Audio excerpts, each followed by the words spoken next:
ko na lang ng manok.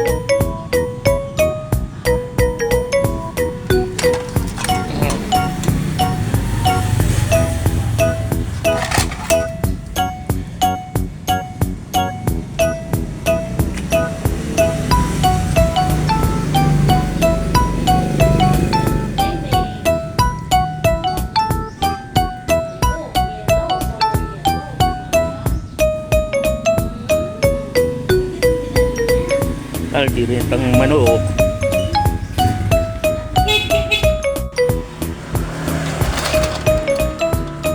Ito po yung dalawang manok. Yan, malinis na po. Ay, tsaga-tsaga na ang paglilinis ng manok.